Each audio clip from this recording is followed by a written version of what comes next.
We've heard for years about the psychological wounds of war. Soldiers who return from the battlefield broken and in despair. But the quiet battle being fought by first responders here at home can be just as traumatizing. Police, firefighters, and paramedics fighting their demons alone and in secret. Tonight, Sean Mallon reports on the devastating cost of running into danger and taking it home with you.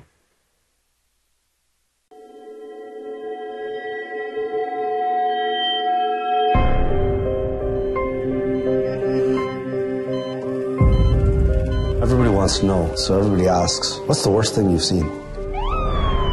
I never realized how difficult it would be. People dying in your arms, people burnt alive. Decapitations, amputations. They are there for us in times of crisis. Firefighters, paramedics, police. But in serving their communities, they are often wounded by horrible memories. Those sounds and sights never leave you. There comes a point when we fracture.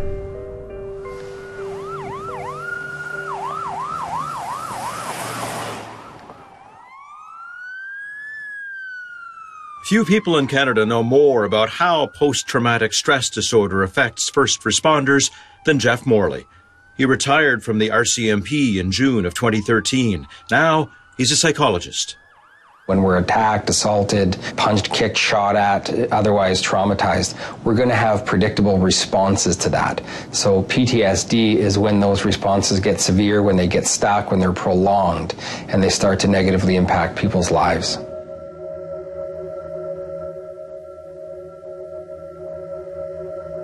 My name is Sergeant Jack Soin. I'm a member of the RCMP. I've been dealing with my post-traumatic stress disorder for the past 13 years. I was involved in responding to a domestic disturbance up north.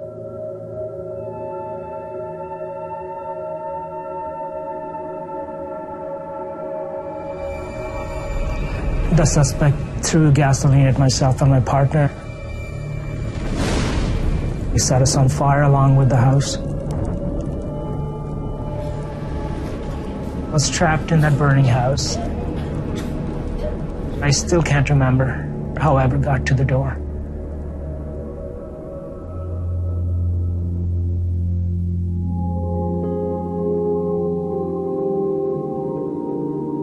I kept pulling at the handle. It wouldn't open.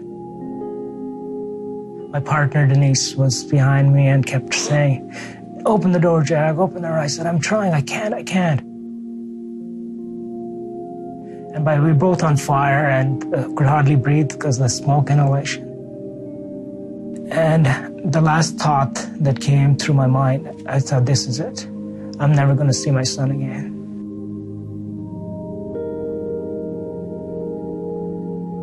I don't know what happened. Denise, my partner, started breaking the window with the firearm. And apparently that relieved the pressure, so I was able to open the door.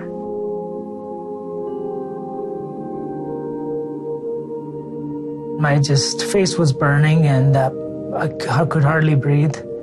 And then I see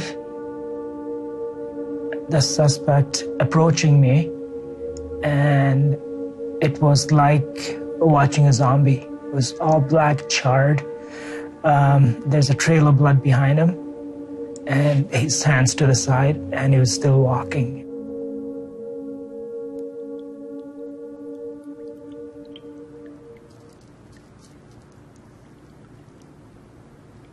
When I was going through this, I was having the classic symptoms of PTSD, which I didn't know what it was at the time. Getting angry at my wife or my kids for no reason at all, having flashbacks, having nightmares, not being able to sleep. And because of that, I started self-medicating with alcohol just to get 4 or 5 hours sleep, you know. And it comes a point that you don't really care what happens to you. And after 2 years of putting up with this, My wife, who is an angel, she's my savior, she told me, she said, Jack, there's something wrong with you. You either go get some help or we're done.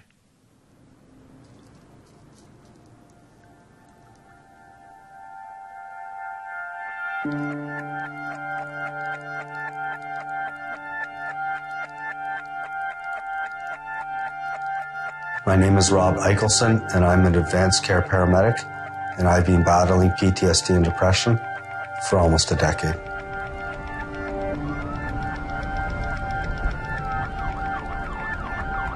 It was Christmas time, 2005, and I'll never forget the day. I was told to respond to the center of the city for a mass shooting with unknown patients.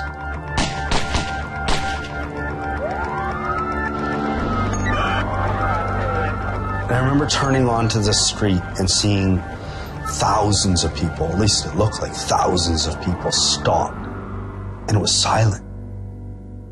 First officer tells me this might be people on a roof shooting. Like, we don't know. Just keep your head down. And I'll just never forget those words. It might be sharpshooters, keep your heads down. And there was people shot here, and then I kept walking up the street, and there were more people, and I walked over, and there was more people. And I remember hearing from the radio that they were getting reports of more shootings, and it's just like craziness.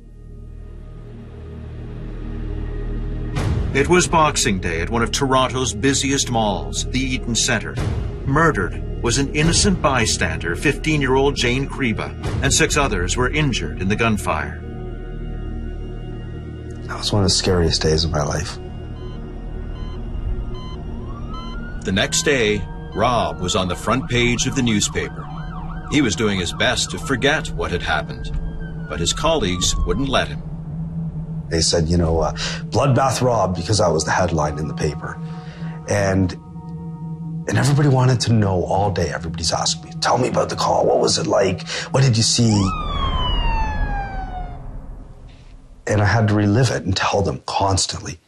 But inside, I was falling apart. I couldn't take it anymore. I had to get rid of these sounds, these smells. So I started drinking. And it got to the point in early January that I tucked my son in and I said goodbye. And I was gonna end my life. Rob told a friend about his plan to commit suicide, who in turn called the police. He was hospitalized and went through months of psychiatric treatment. In all that time, he says he never received any support from his employer. We had a staff shrink or psychologist and never received a phone call. Never had a debriefing. Even when I was in hospital and then after, still nothing, and they knew about it. When I went off on comp after, nothing. To this day, nothing. Rob eventually went back to work, but a few years later, he witnessed another horrific shooting. It triggered his PTSD again, and again, he says, there was no help. That's the reaction.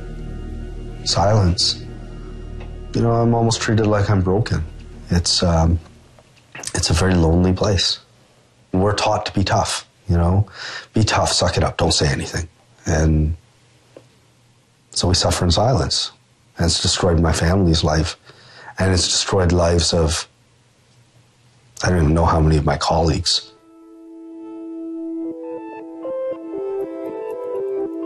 My name's Jeff Balch. I'm presently a member of Barrie Fire Emergency Service. My PTSD was from exposure to cumulative trauma.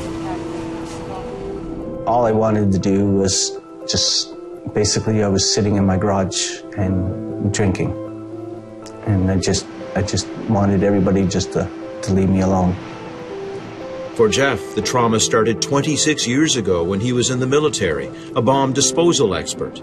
We were training officer cadets, and during that time there was a premature explosion, and it was quite violent, the transections, the amputations.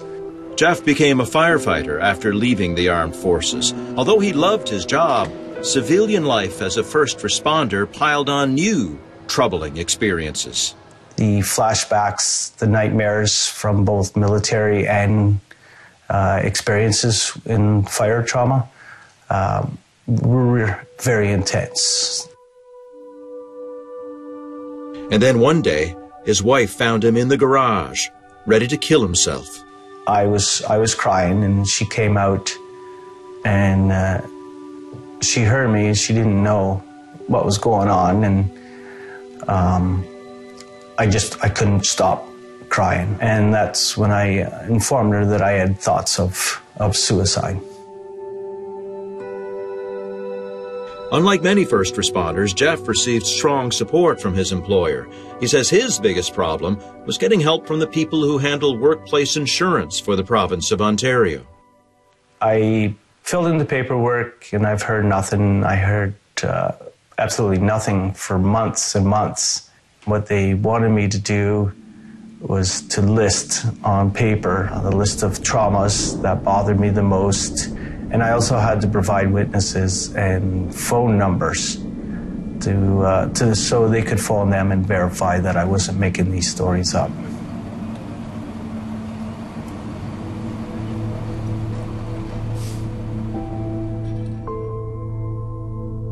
PTSD is a recognized mental disorder, but many first responders have to fight to get their claims covered. Dr. Jeff Morley says it means more suffering. When a first responder, comes forward, overcomes their own stigma and fear to say help, I think we need to presume that it's legit. The cost of not getting the treatment has become painfully clear. At least 30 first responders have committed suicide in the last 9 months. I've lost 3 of my friends within the RCMP in the past 10 years. And every person we lose, it takes a little bit of us with them,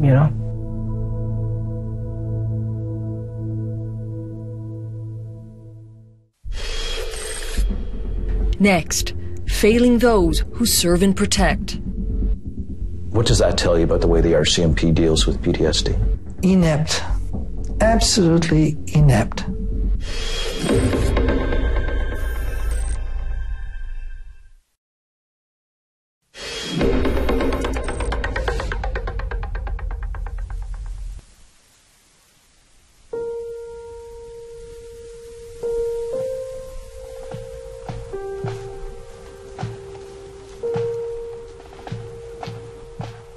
There is perhaps nothing more symbolic of Canada than the Royal Canadian Mounted Police. I am, and I always will be proud of being a Mountie. That's part of me. It'll never be any different. Sergeant Jag Sohan has been part of the proud tradition of the RCMP for more than 20 years. When an officer is wounded or killed in the line of duty, the tributes are heartfelt, the support profound.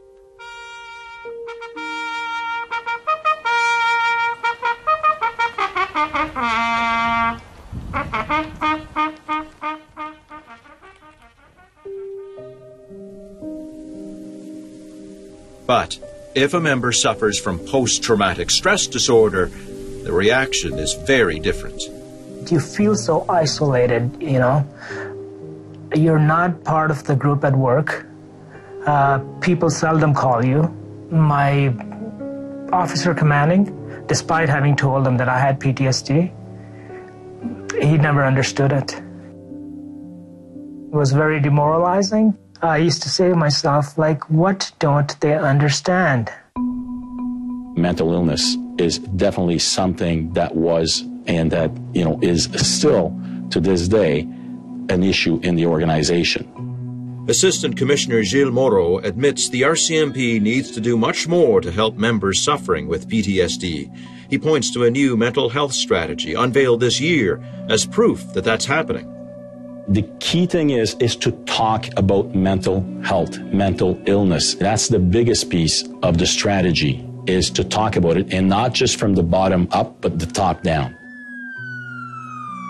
Psychologist Jeff Morley is a former RCMP officer and says the stigma of PTSD is still a problem at the highest levels. I think it's hard to change the culture when the commissioner of the RCMP mocks people with PTSD. Morley's talking about a speech the RCMP commissioner gave to members in Edmonton in 2013. I want people to hear it from me that if you get hurt on the job, and that includes, we're going to look after you. But there's an onus on you, though, to come back to work.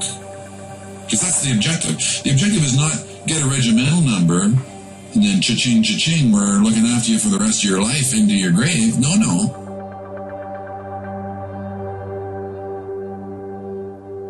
What kind of message does that send? It was not a good message, and you apologize for that. But isn't it reflective of the kind of cultural barriers that still exist within the RCMP? Yes, absolutely. And we need to change that because it's not acceptable. His inference that members with PTSD are just taking advantage of the system, I think also speaks to his disbelief in many of the people that have PTSD.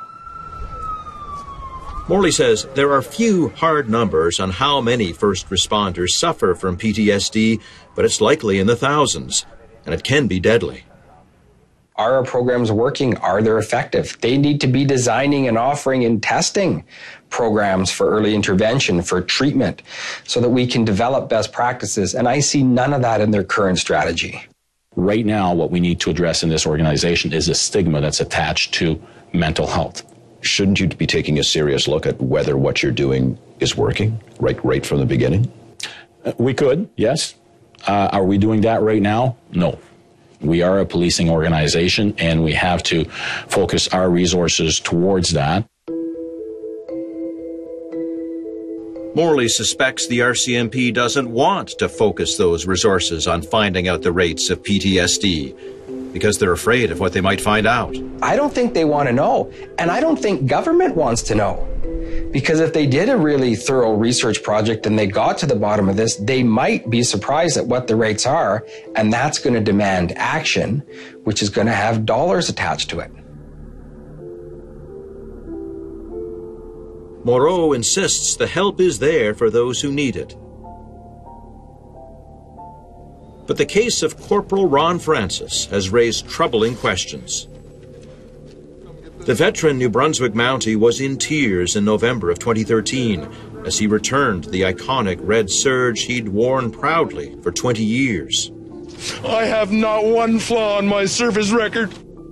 Francis was the RCMP's highest profile victim of PTSD. He smoked medical marijuana to treat it, smoked it while in uniform, a uniform that he was then ordered to hand in. In October, he was found dead, suicide suspected. Here's a guy who had apparently diagnosed PTSD and had his uniform taken away. Surely that's not a good tactic. You know, we had to do certain things, and we did them. The support was there, the help was there, but he's gone.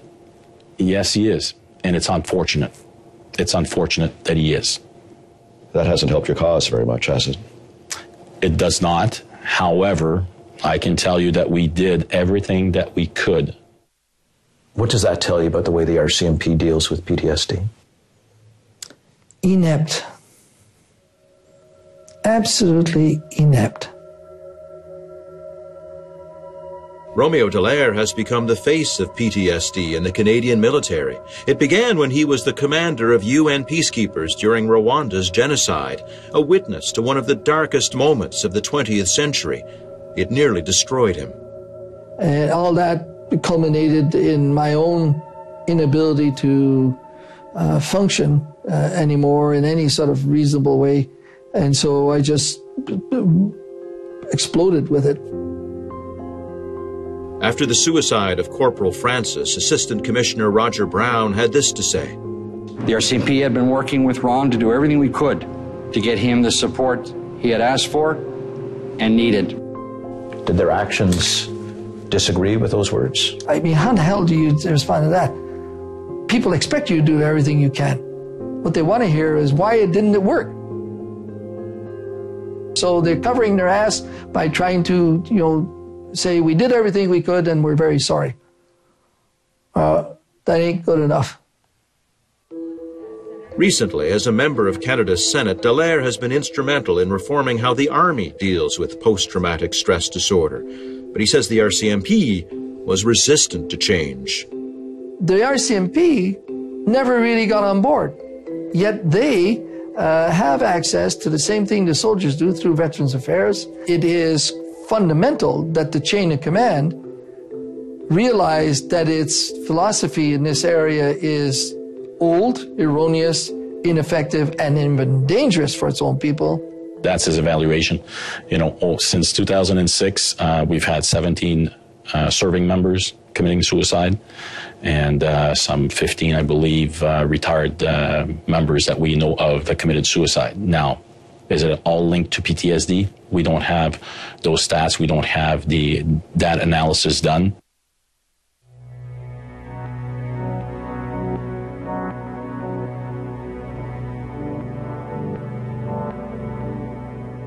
While the Mounties look for answers, first responders like RCMP Sergeant Jag Sowen, firefighter Jeff Balch, and paramedic Rob Eichelson want two things: help for the first responders who are suffering, and respect for the ones who didn't make it.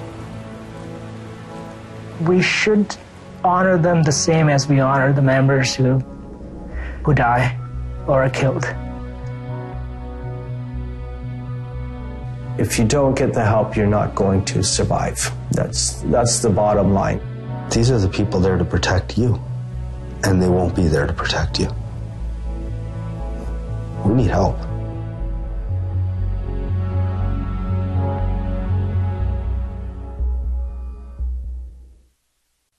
We'd love for you to continue this discussion with us online. We'll be hosting a live blog this Monday, February 2nd from 2 to 4 Eastern. Just log on to global16by9.com. We'll be right back.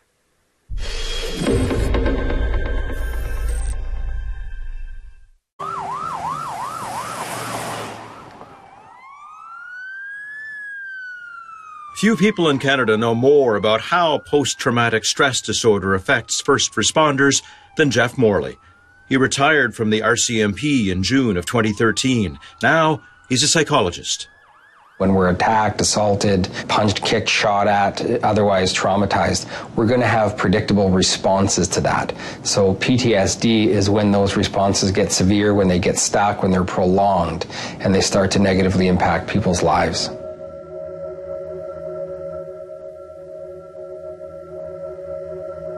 My name is Sergeant Jag Sowen.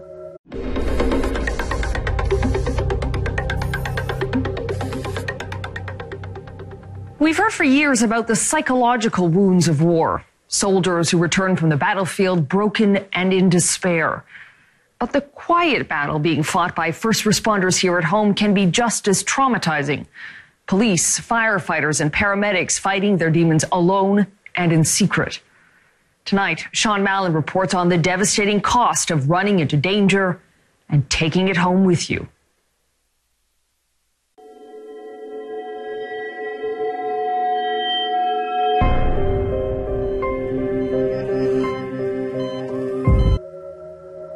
I'm a member of the RCMP. I've been dealing with my post-traumatic stress disorder for the past 13 years. I was involved in responding to a domestic disturbance up north.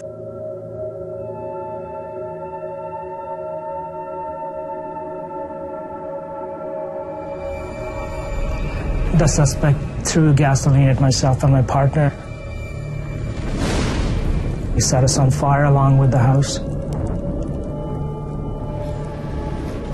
I was trapped in that burning house. I still can't remember how I ever got to the door.